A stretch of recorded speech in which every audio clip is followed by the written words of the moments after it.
Thank you for joining me today.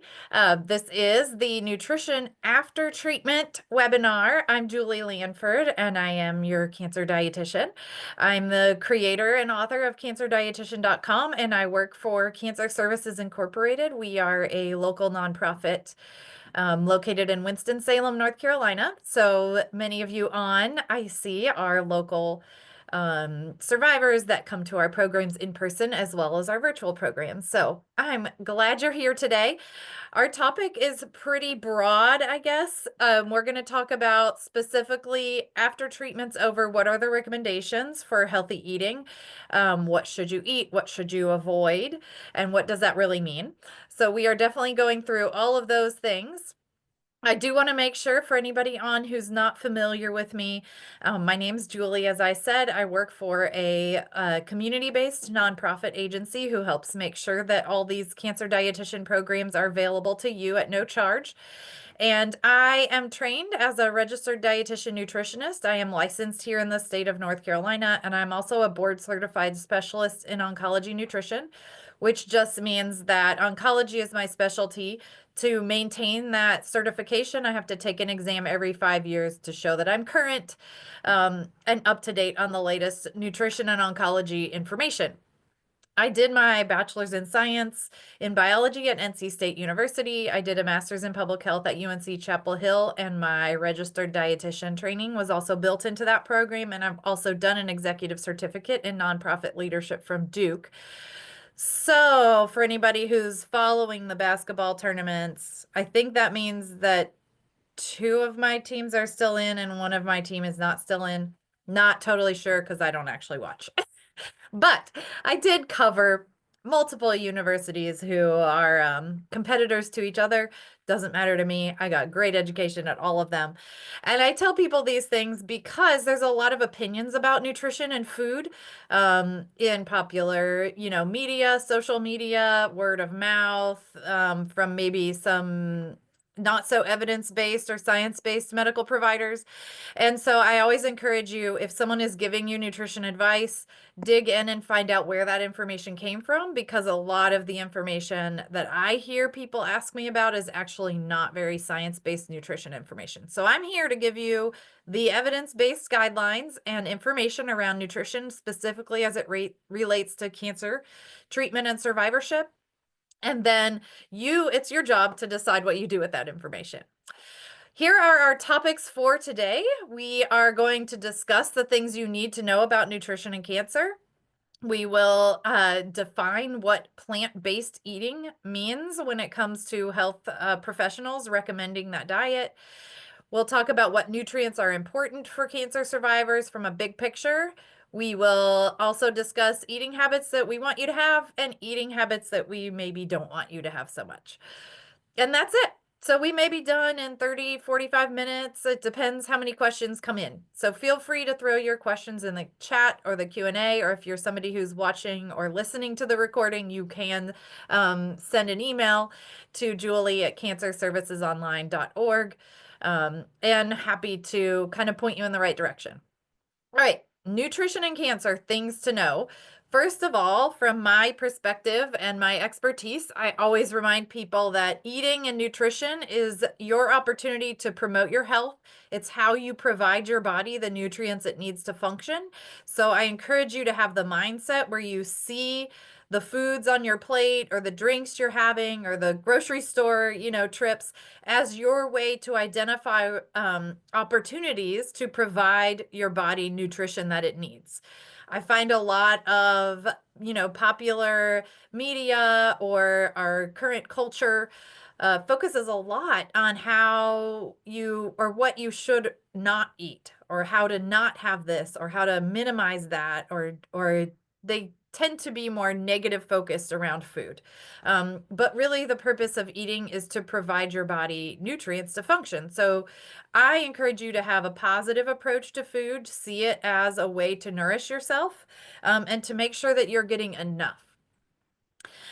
So the first thing that I always point out is that there's no individual food or individual nutrient that's going to cause cancer or cure cancer. So there is a fair number of, myths or rumors that go around about certain foods that maybe you could never have or you should never have because they, quote, cause cancer, or certain foods that you have to have that help to cure cancer. That is not based on any solid evidence. So certainly there are healthy eating patterns, which we'll talk a lot about today. But when it comes to any particular foods, I'm not going to tell you that you have to eat any certain foods or that you should completely avoid certain foods. I've done webinars on top nutrition myths, including the myth that sugar feeds cancer. Sugar is not toxic. It's just a nutrient, and one nutrient does not have that kind of power. However, when we look at patterns of eating, that's when we start to see sort of relationships or correlations between diet and disease. So this is just a reminder that if somebody tells you you have to eat blueberries or kale or muscadine grape extract, that is not true. You can find ways to nourish your body with a variety of different foods. And then if somebody tells you, oh, well, you should never eat sugar or you should never have processed meats, it's not about a hard black and white rule. It really comes down to, do you want to eat more of that food, less of that food? How does it fit into your overall pattern of eating and your general lifestyle? So we'll talk more about those habits, and that'll help define that. So the habits for optimized nutrition essentially are what you eat on a regular basis. So those sort of food groups or types of foods that you include on your plate or when you eat, that has much more impact over your nutrition status than any individual foods that you do or don't eat. So we want you to make it a habit to offer your body plenty of plant nutrients each day, because we know that a combination of foods in a mostly plant-based diet plays an important role in maintaining healthy cells and reducing the growth of cancer cells. So the process of cancer development is very complicated, and it's weaved in with how complicated our bodies are. We have very complex systems that keep us alive and healthy and breathing and our heart pumping blood everywhere. Even our immune systems are very complex, so it's not a simple answer.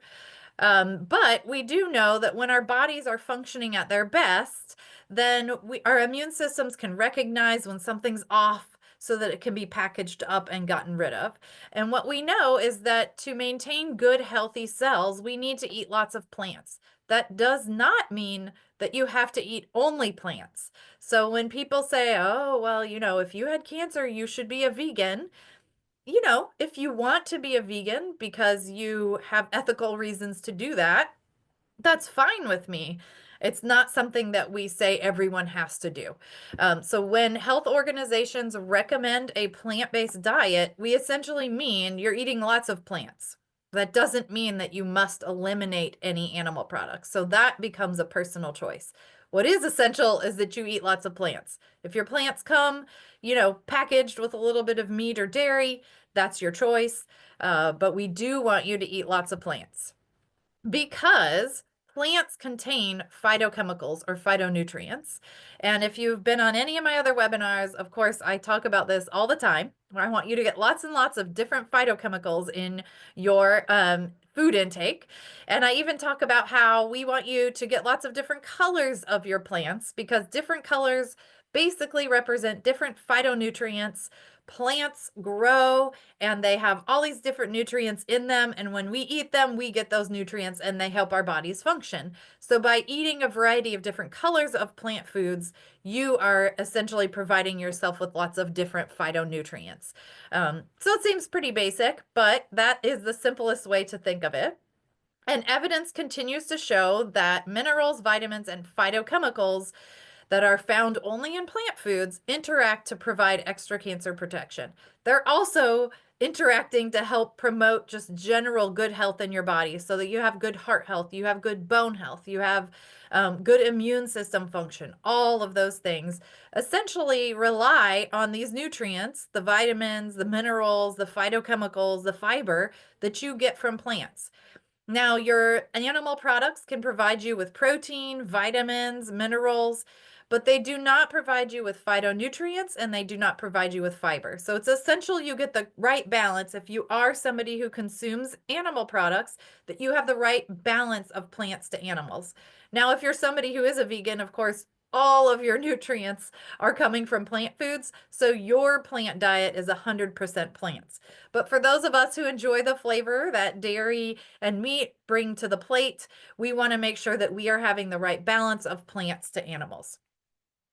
All right, and this is how I tend to think about and describe getting enough phytonutrients in your day, is that when you wake up in the morning, your phytochemical meter is down at 0, so it's got nothing in it. Every time you consume a plant food, your phytochemical meter starts to build up. What we see with the typical American diet, which tends to be pretty low in fruits and vegetables, tends to be pretty high in processed foods that don't have a lot of plants as they're grown, is that maybe they have, a fruit here, a vegetable there, but generally their plant food intake is pretty low. So their phytonutrient meter really only fills up maybe a quarter of the way that we want them to get to. Whereas if you're aiming for a nutritious survivor diet, your phytochemical meter is going to be filled almost all the way up to where we would recommend your phytonutrient intake to be. And that's pretty key because when it comes to health, feeling well, having good quality of life, having a well-functioning immune system, and good bone health, heart health, all of those things, it's essential that your body has these tools. And if you're missing, like this typical American phytonutrient meter shows, you're missing, 2/3 or 3/4 of your body's need for plant nutrients every day, your body can handle that from a couple days a week, or if you're going through seasons of time, seasons of childhood, seasons of cancer treatment where all you can eat is milkshakes, your body can cope with that for a season of time and be fine. However, if your season lasts for years, months, years, decades, that is when you start seeing negative effects on your body's health. So we want to make sure that as much as possible, as many days, as we can, that we're providing lots of plant nutrients and building that phytochemical meter so that our body has the tools that it needs.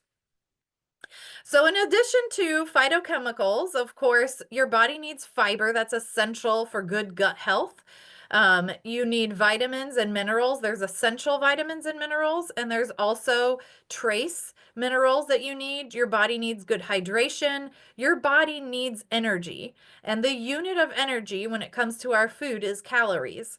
So I encourage you to think that, you know what? Calories are good for me. Calories mean energy. I don't want low energy foods. I don't want to eat a low energy diet. That's essentially what low calories foods or low calorie diets are. You want the right amount of calories to support the activities you want to do. If you are physically active, you will feel better. Physical activity requires energy, and you need to eat enough calories to support a lifestyle that is physically active. And then macronutrients. So vitamins, minerals, phytochemicals, they're considered micronutrients. You only need tiny amounts of them, and they're found in lots of different foods. Macronutrients are the things that actually give us energy. So fat, carbohydrates, and protein are all types of macronutrients that your body needs. It supplies energy, but it supplies a specific nutrient that helps your body function. All these things are essential for you to function at your best. So you don't want to eliminate any of them. So things like no carb diets, you're eliminating an entire macronutrient group. I do not recommend that. Low fat diets, where you're limiting the amount of fat that you intake. You know what? Fat can be good for you. You want to find the right balance. And then I've never heard of anybody following a low protein diet. Now there's lots of talk about high protein diets, and you don't want too much of, protein. You want to have the right amount. Same thing with calories. You don't want a low calorie diet. You may need a high calorie diet for a period of time, but you want the sort of just right amount of calorie diet, which you can usually tell your body, if you pay attention, will tell you if you need more food or you are full. Okay, so here are the habits that we want you to have on a daily basis. And I pull these from multiple different good sources in terms of recommending healthy eating patterns.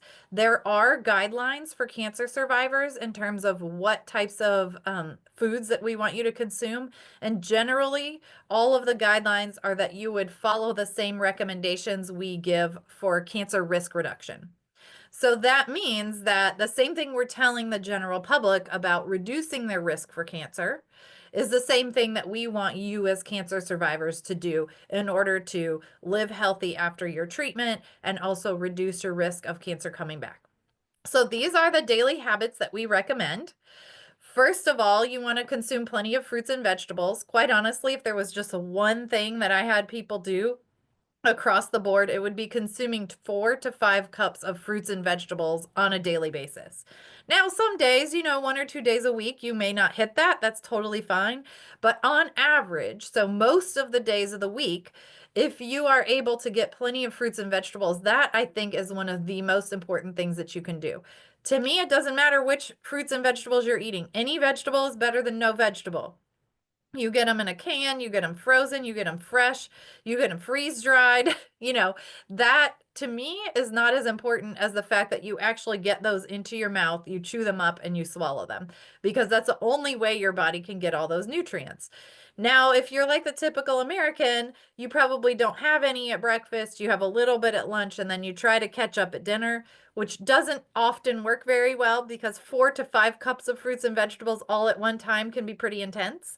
However, if you can spread them out throughout the day, that's a way that you will get that total up there and build your phytonutrient meter. And I always feel way better if I'm making sure to include fruits and or vegetables with breakfast. It's just a great way to start the day.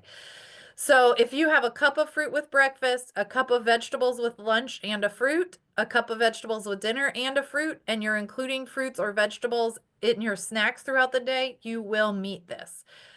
So I think that that's pretty reasonable. It's something that I try to do as well. The second thing is focusing on protein. So ideally, you are spreading your protein throughout the day. Your body does best if you provide it with regular nutrition throughout the day. That includes protein, carbohydrates, fat, and making sure to have the right amount of calories throughout the day.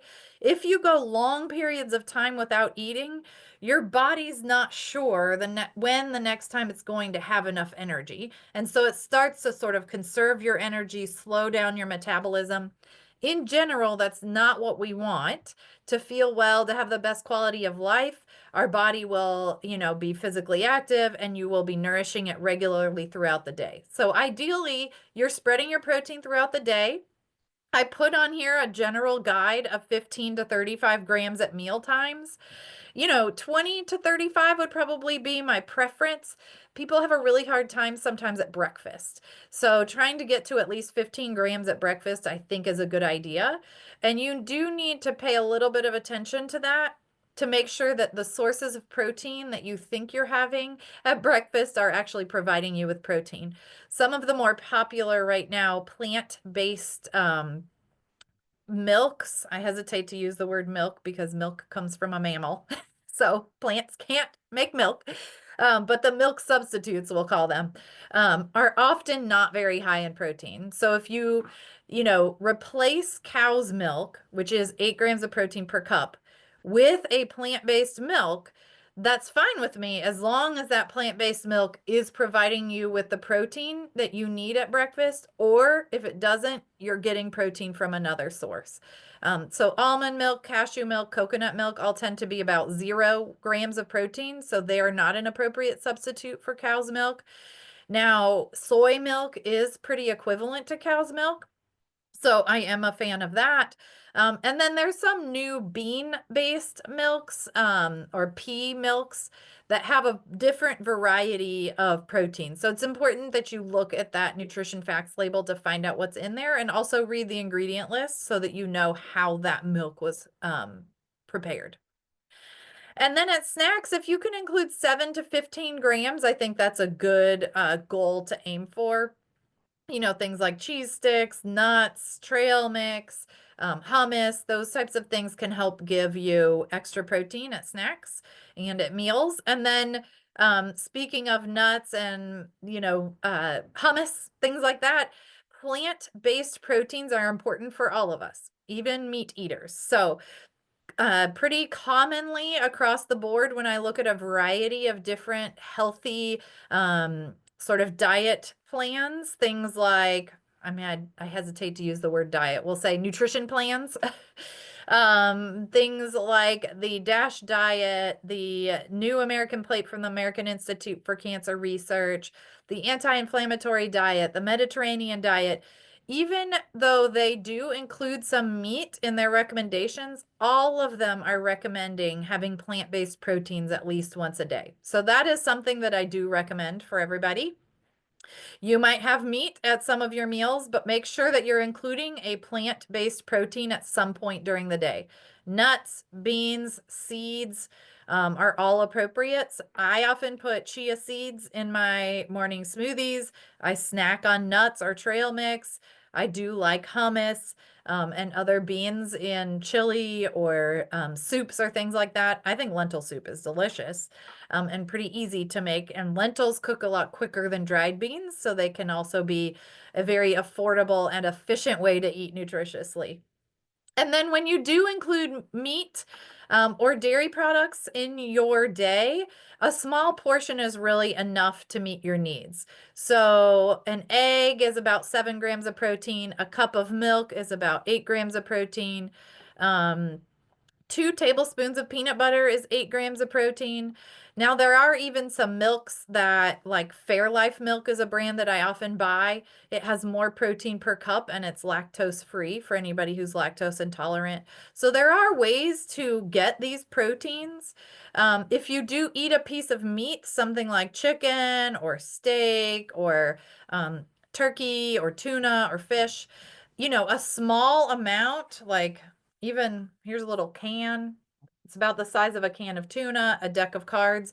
That's typically 3 ounces of protein, and that is about 21 grams. So it's pretty efficient to get your protein from meat. So when you have meat, small amounts is really all that's needed. Also saves your budget. All right, the next category is carbohydrates. So we want you to choose nutrition carbs. I already told you I'm not a fan of low carb or no carb diets because carbohydrates are plants. They can give you lots of phytonutrients. They are great sources of fiber if you do choose the 100% whole grain versions. And so I encourage you to have carbs at most of your meals and snacks. Now, sometimes, so fruit is a carbohydrate, but it's not necessarily a grain. So sometimes if you're using your fruit to fill sort of the carbohydrate portion of your meal, that's fine with me. Typically, if I'm making a smoothie, that will be how I get my carbohydrates at breakfast is through the fruit. But I also want you to consume some grains as well during the day. Whole grain crackers are really easy to keep around to have with snacks. Whole grain bread we often keep around. And then there's a variety of different grains that you can have. Rice, brown rice is a whole grain or wild rice. Quinoa is considered a whole grain. Popcorn is a whole grain. You're welcome. So there's lots of ways to get those into your snacks and meals. Generally, if you are having carbohydrates on a quarter to a third of your plate at your meals, that's kind of a good guide for the ratio that we're looking for. So we're looking for carbohydrates on like a quarter of the plate. We're looking for protein on a quarter of the plate. And that I think is a good balance. Typically, if it's snack time and you're looking at labels, I would aim for 15 to 30 grams of total carbohydrates with a snack. All right. Then we have fluids. So you do need to stay very hydrated. Your body needs water. Essentially, that's what it needs. Plain water. If you want to do things like sparkling water, that's fine. I find I just don't drink as much water when it's, carbonated because it's harder for me to get down. So I am someone who carries a water bottle all the time. It's much easier for me to stay hydrated if I have the water there. For whatever reason, I do better if I have a straw or a lid on my container because I just feel like when I don't have the water next to me, I'm less likely to drink it. And then if you're bored with the flavor, so our taste buds want flavor, right? Our body needs the fluid, but our taste buds want something different. If you might be someone who says you don't like the taste of water. Now, if that's because of chemo, that's a different story. But just in general, if your taste buds are back to normal after chemo, and you feel like water doesn't taste good to you, that would be a question to me as to what your taste buds are used to. So I say that sometimes if someone says, "Oh, water doesn't taste good to me," I sometimes question if they need taste bud rehab because our taste buds get used to what we basically expose it to. And actually, when your taste buds kind of are all messed up from chemo and they start growing back afterwards, that's a time where you can actually train your new taste buds to like certain flavors. So a lot of people say, "Oh, I liked coffee, but then when I was in treatment, I just couldn't have any coffee." And then they decide, "Oh, after treatment, you know what? I don't want to have coffee anymore." And they just don't train their taste buds to like it again. People who like sweet tea have been able to train their taste buds to appreciate the flavor of unsweet tea. I am not saying you have to, so don't, for you Southerners, don't think that I'm saying that you have to only drink unsweet tea. But unsweet tea is actually a beverage that would just count as similarly to plain water, but it does give you plant nutrients because you're brewing that plant, the tea plant, into the water. Same thing with coffee. If you have unsweetened coffee, you're brewing the coffee plant into the water and then you're drinking it, and that gives you extra plant nutrients. So by having the unsweet version, you don't have excess added sugar. If you're having just a cup of coffee with a teaspoon of sugar in it in the mornings, that doesn't bother me because the amount of sugar you're going to add is really not that much. If you go to Starbucks and you get a mocha, they're giving you 4 pumps of syrup in that coffee, and that is a different level of added sugar. So that's kind of what we look at. And then you can have sparkling water, you can do diluted juice or low-fat milk as options for getting you flavor without extra added sugars. And then the last sort of way that I really encourage you to get more phytonutrients into your day is by flavoring with herbs and spices. So by getting unflavored versions of foods, so either no salt added or no sugar added, and then adding that flavor at home, you first of all can control how much sugar you add or how much salt you add. And then if you can add flavor with other plants like spices, herbs, seeds, or let's say dried fruit instead of sugar, then you're getting a lot more plant nutrients, you're getting more fiber, you're getting those phytochemicals that come with those plants that add so much flavor.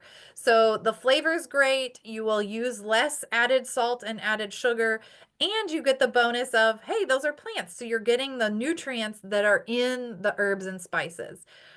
It is good for gut health, it's good for your immune system, and it's totally fine to use dried herbs, dried spices. The process of irradiation is perfectly safe for you to consume.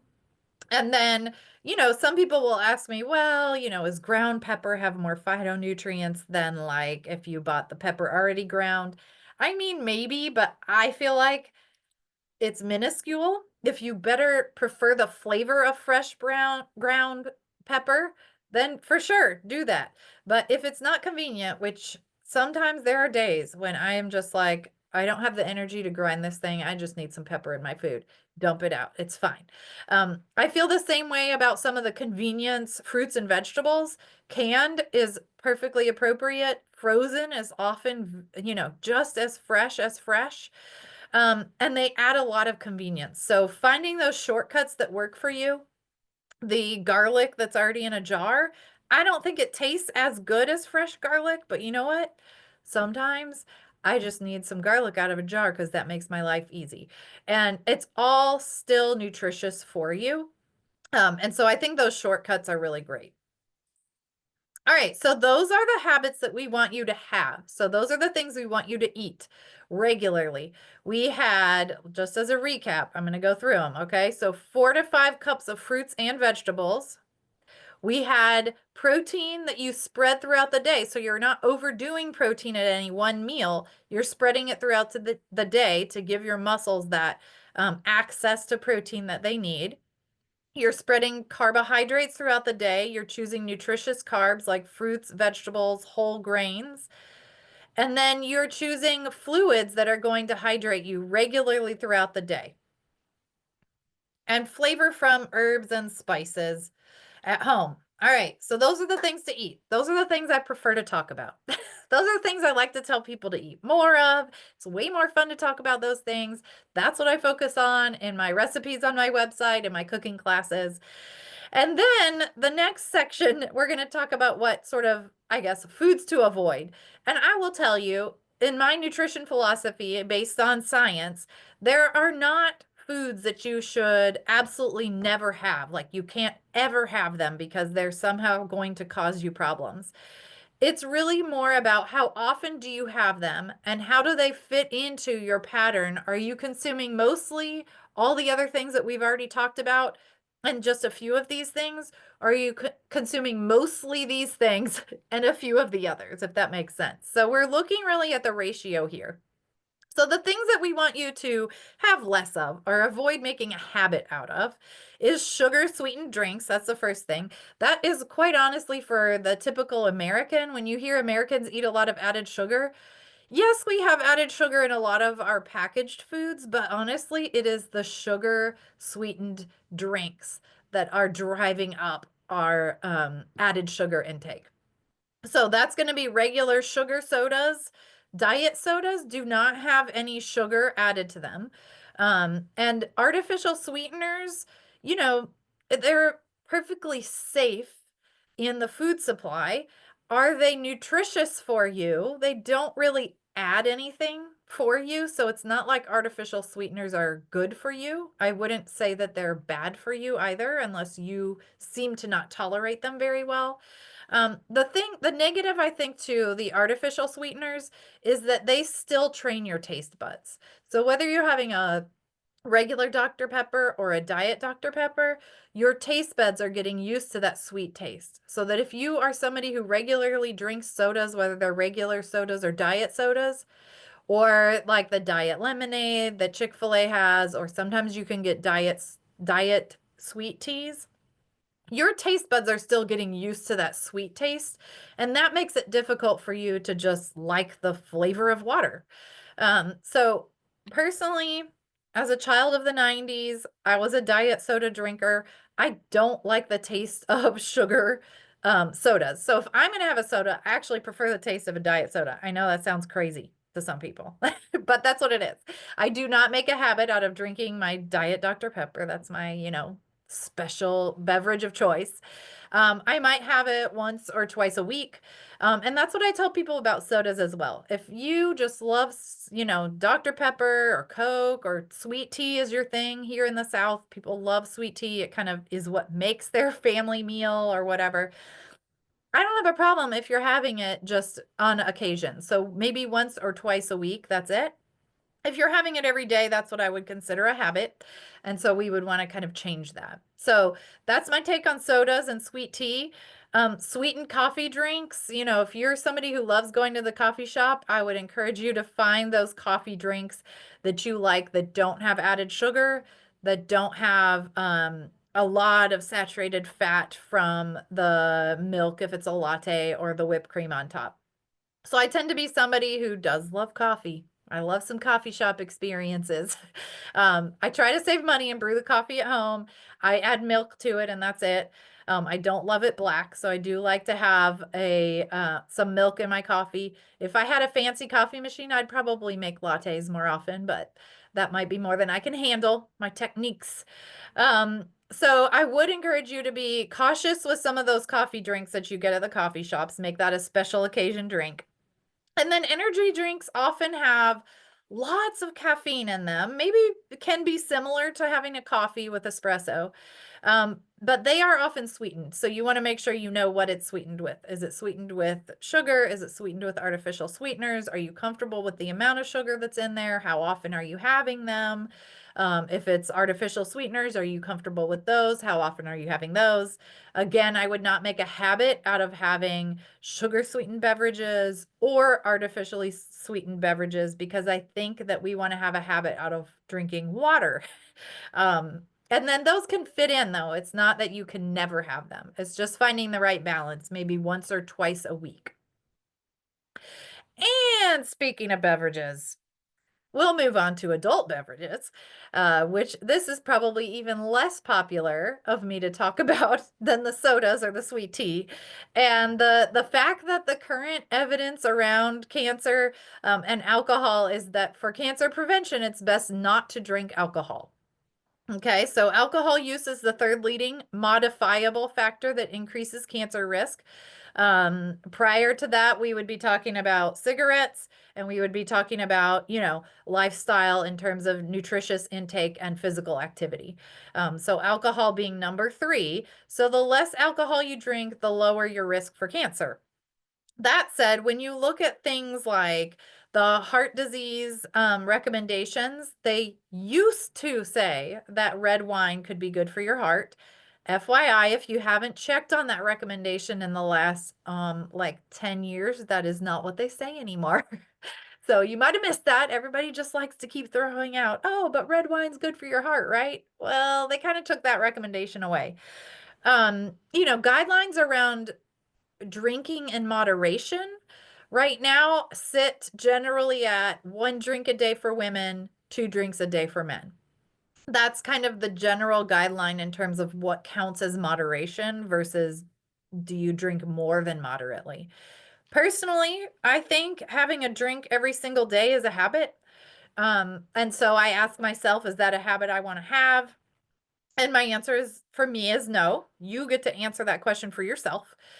For some people, having 1 drink a day or for men, 2 drinks a day might be what gives your day a lot of joy.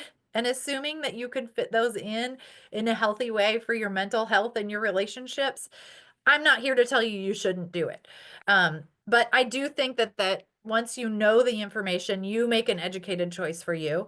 For me, I have alcohol occasionally. It's not something that I say I will never have, but I don't make a habit out of it. So I have been drinking more of the non-alcoholic beers, the non-alcoholic wines. You still do want to see, does it have added sugar in it? So does that count as, a special drink? That's what we call it in our family because I have young people in my house, and if they see us drinking, quote, special drinks, and they want special drinks too. So we have lots of varieties of special drinks. Diluted juice is kind of one of the sort of special drinks that we have that I don't put a lot of limits on.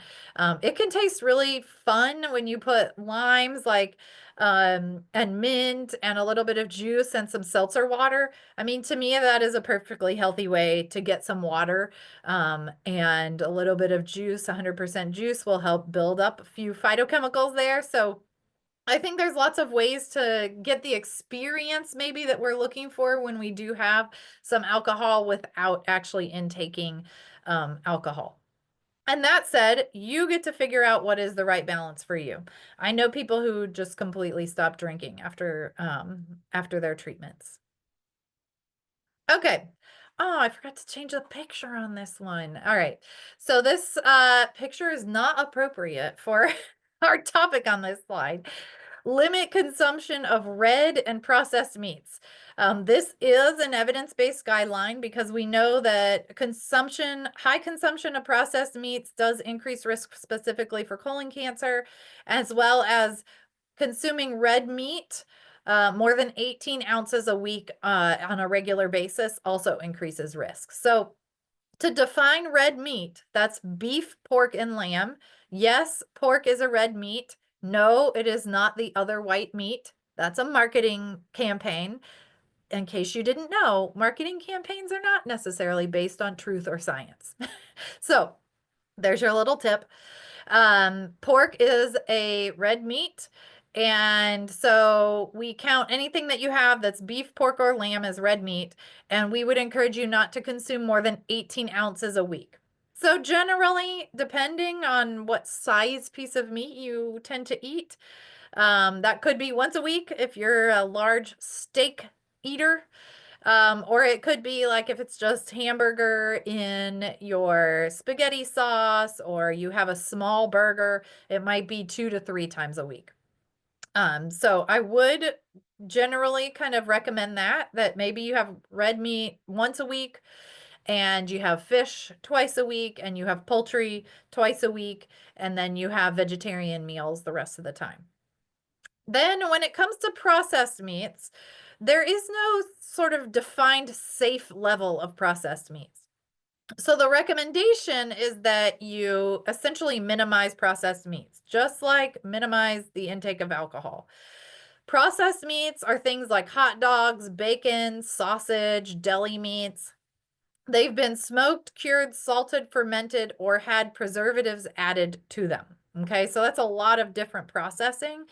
This is why it's not just deli meats that have nitrates or nitrites added to them. If they've been smoked, that's considered a process. Salted, so things like ham. Ham, of course, is pork, so it's a red meat, but ham is very salty. It's been cured that way, and that makes it a processed meat. So, does that mean that you should never have ham? You should never have bacon? You should never have sausage? No, it doesn't mean you should never have it. It means that that's one of the things that you're going to want to not make a habit of. And so you want to do a little audit, like how often do you eat red meat? How often do you eat processed meats? And then, okay, how can you make sure that it's in balance with the other things you're eating? Um, I tend to also get questions about, well, what if it's turkey sausage or turkey bacon? Is that any safer? Well, turkey is a white meat, right? So it doesn't have the risk that comes with red meat. But if it's ground up and cured and salted and added preservatives to it, it is still a processed meat. So it's a processed poultry product versus a processed red meat product. If you're having processed red meat, you might say, well, that's double the risk, right? Because you've got two different categories depending on how much you eat red meat versus a processed poultry product.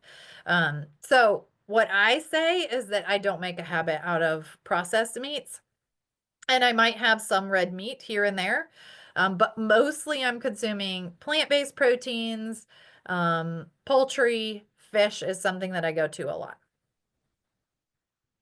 All right, so then generally we talk about processed foods, and I think that it's a little confusing for the general public to understand what even does it mean to have a processed food. So when the guideline is to limit processed foods, what we're looking at mainly is processed foods that are low in essential nutrients. So processed foods that are just processed in a way like chopped up or the skin removed or whatever, but they still have their essential nutrients that they were grown with are perfectly healthy. What we're looking at limiting is the processed foods where a lot of the nutrients, the phytonutrients, are stripped away. And what you're left with is kind of just part of the food, basically. So things like if you took a potato and you sliced it, right? And you tossed it in a little bit of olive oil, salt and pepper, you put it in your air fryer, and you made potato chips at home. That's the same to me as eating a potato. So that's perfectly healthy. It's a plant. It's not processed, right? Chopping it doesn't mean that you're processing it to a way that removes nutrients. However, if you buy potato chips, that's different. I say the same thing with French fries. If you take a potato, you cut it up into little squares and you roast them, you can make your own fries at home, and they are coming from the whole potato, and that's good for you. If you buy fries out, fast food type fries, they've been processed a significant amount where some of those, essential nutrients are removed. When we talk about eating processed flour, So enriched white flour, where you're having white bread that doesn't have the same essential nutrients that a whole grain bread would have in them, then you're missing out on those extra nutrients. So we want you to consume mostly foods that are packed with essential nutrients that are good for you.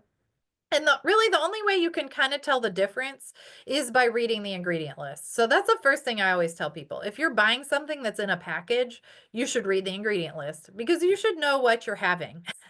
Um, and then if you don't recognize an ingredient, you can look it up. Use some common sense. I think it's an insult to our intelligence to think that if you can't pronounce something on the ingredient list, that somehow it's bad for you.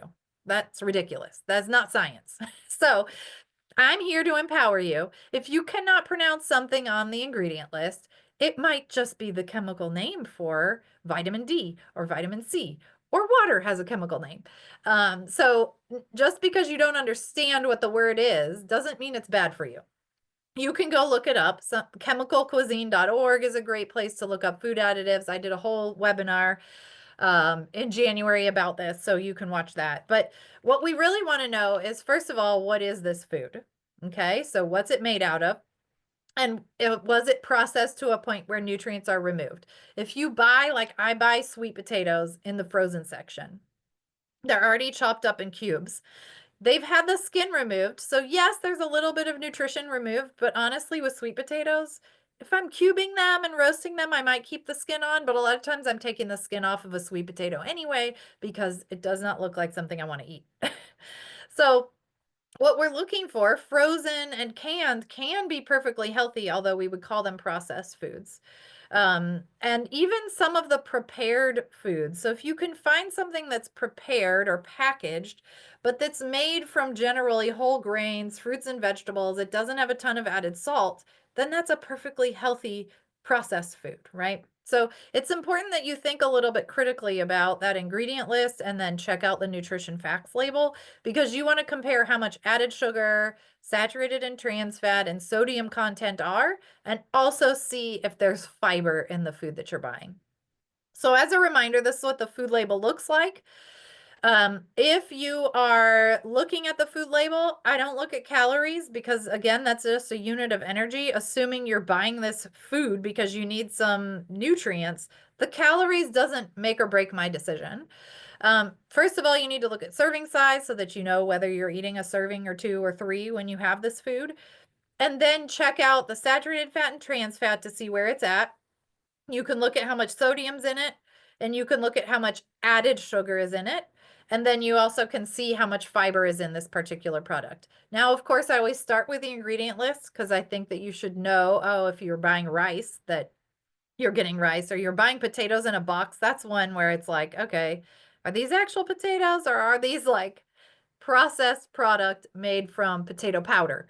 I got tricked on, there's like these little snap peas that I thought based on the picture were freeze-dried snap peas, and it took like buying them 2 or 3 times before I looked closely at them, and I was like, these don't look like snap peas. And then I read the ingredient list and they weren't. They were made from like pea powder. So I wasn't eating a whole snap pea. We were eating pea powder with a lot of flavoring on it. So it is important that you read the ingredient list. Then once you know what the food is, then you check out the nutrition facts to see how much sodium was added. And then the last recommendation regarding what you should not do is that you should not use supplements for cancer prevention. Um, Science shows that when people consume nutrients in pill or powder form, it does not work the same way as when they have nutrients in good, nutritious diets. Some studies actually show a negative outcome, that it can actually increase risk for cancer if you have high doses of certain things and you have certain risk factors. So we want you to get your nutrients from food whenever possible.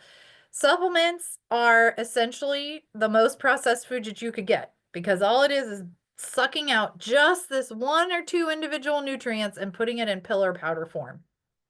That is not how we promote good health. So, what we want you to do is get your nutrients from foods. There are some cases where you do need a nutritional supplement, and that's if you have a low level of something, low iron, low potassium, low vitamin D. Those are things where your lab levels will tell you it's low. And maybe you feel some effects. You're more tired than you think you should be. You've been doing all the other things, getting good sleep, you've been exercising, but your energy level is just really low. Then you would want to have your nutrient levels checked. And if something is low, you're going to need a supplement to bring it back up. Do you need to take that supplement for the rest of your life? Maybe, but maybe not. It might be that you bring it back up to normal and you maintain it with diet. That's a conversation that you have with your medical team. But I don't think that people need to just be taking multivitamins and, different herbs and supplements just because. There should be a reason that you're taking them. You should be monitoring the results. And if you're not getting the results you expected, you should stop taking them. And you should also make sure before you start taking them that there's not data showing that it might be harmful, because that's really important. So make sure you communicate with your medical team around any supplements you might be taking. And remember that that's not the preferred way to nourish your body. Your preferred way to nourish your body is with foods as much as possible, because your body prefers nutrients in foods, not pills or powders. All right, so we're running up towards the end of our time. Our take-home points for today is, first of all, include lots of plants in your meals and snacks throughout the day. Breakfast, lunch, dinner, snacks, all of them. Get a variety of colors of plants. Get colors from different fruits, different vegetables, different types of grains, different plant proteins, different herbs and spices. Get your plant proteins at least once a day. And then get your bonus plant nutrients with your beverages and the flavorings that you're going to add to your food. And when you combine all of those things, that's what we see consistently promotes good nutrition status, good energy, and helps you feel better every day, as well as reducing risk and helping to manage any chronic diseases. So, that said, I do have some resources that may be helpful if this was kind of like, oh, okay, I want to do something, but I'm not sure where to get started. You've got all the information here from this 1 hour. If you are a local cancer survivor, you are welcome to come in the office and have a one-on-one consultation. I do ask that you keep a food record before we meet so we can talk about how to do that, but you can reach out to me. I also have some classes coming up. So for those of you who live locally, I've got my cooking class in April. It's going to be April 22nd at 5:30. And I'm deciding on my recipes, so I won't tell you exactly what they are, but I've got a couple in mind that we're going to work on. I will have my next webinar in May, and I am not certain what my topic is. So if you have suggestions, please tell me. But if these sort of what to eat, what to avoid helped get you thinking, I do have an email series. It's an 8-week email series that you can get. I send you an email once a week with each one of these topics. And that you can sign up for at cancerdietitian.com/survivor diet to make sure that you're on my email list so that, you get the recording when I send it out. You'll want to sign up at cancerdietitian.com/email. And then a lot of my information that I get, that's all of our evidence and science-based information for nutrition and cancer survivorship, comes from the American Institute for Cancer Research. So I recommend that you sign up for their information. They've got great recipes and science-based information for those of you who really want to dig into the data on things. And that's aicr.org. So those are my favorite resources and things coming up. That is all I have for my content today. If you have any questions or that you want me to answer, feel free to put those in the chat. I'm going to stop our sharing because that's the end of my official slides. But if there is anything that you want me to answer today, put that in the chat. Let's see. Oops, we got a couple here. Is it better to eat raw nuts instead of roasted? Which nuts are highest in protein? It doesn't really matter if they're raw or roasted. And they have generally the same nutritional content either way. What I do tell, I mean, I think roasted tastes better, although for whatever reason, I like raw almonds. It might be because when I was growing up, we had an almond tree, so they were very fresh, and I enjoy the flavor of raw almonds. Um, what I would tell you is that I get this question generally about fruits and vegetables as well, like should I eat raw, should I eat cooked?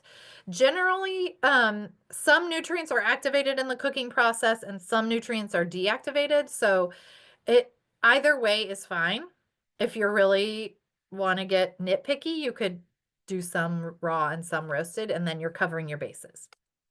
And then is organic preferred to conventionally grown food? No, I did a whole webinar on organic versus conventional. Um, they're just different, and that doesn't make one better than the other. To be organic, you have to have your farm inspected. You're not allowed to use certain agriculture technology.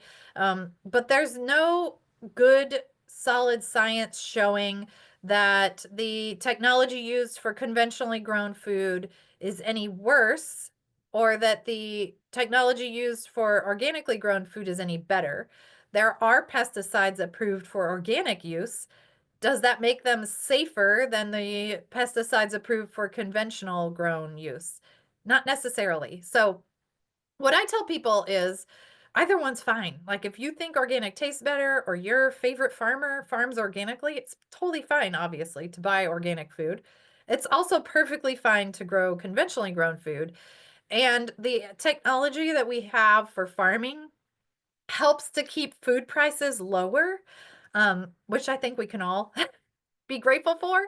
Is our food gonna, be affordable? If all agriculture was required to do organic farming methods, we would not have enough food for everyone, and food would be very expensive. So I don't think it's even practical for us to explore the idea of only organic farming. I think it also depends on like what's the soil like, what's the environment like where this is grown. And so ideally, we're going to get to a point where farmers are using both organic and conventionally grown methods in combination for whatever's the right for their particular food that they're growing, the environment that they've got, and all those things. So, no, I don't think you need to buy organic necessarily. You can. It's perfectly fine to do it. Sometimes I do. And you're welcome to change your mind any day. Someone's asking about roasted red pepper hummus and buying pre-made hummus. I buy the pre-made hummus because it's easy. It is cheaper if you make your own, of course. I like the flavor of hummus when I make it myself, but I don't have time to do all that. So I buy pre-made. I think it's perfectly fine. If you're comparing brands, I would probably just look at the ingredient list and kind of check out how much added like sodium they have, to make sure that you're comfortable with what's in it. But generally, hummus is pretty basic. It's pretty much sesame seed paste, which is called tahini. It's garbanzo beans, it's garlic, it's oil, and then herbs and spices. And then they do have to use some preservatives because let's be honest, it's like sitting on the shelf. You don't want it to go bad. But you can use that chemicalcuisine.org as a place to look up the preservatives and see. They rank them as to their safety level. Most preservatives and food additives are perfectly safe. So I am fine with the pre-made hummuses. Store brand's probably the cheapest, but I would get the one that tastes good to you. All right. I don't see any other questions at this point. Of course, you all know how to reach me, and I will send the recording out once it's available and up. And I appreciate you joining me today. If you do have suggestions on future topics you want me to talk more about, please email me. As I'm planning out my next 2 webinars, I would love your input. Thanks so much. I hope you all have a wonderful day. Take care.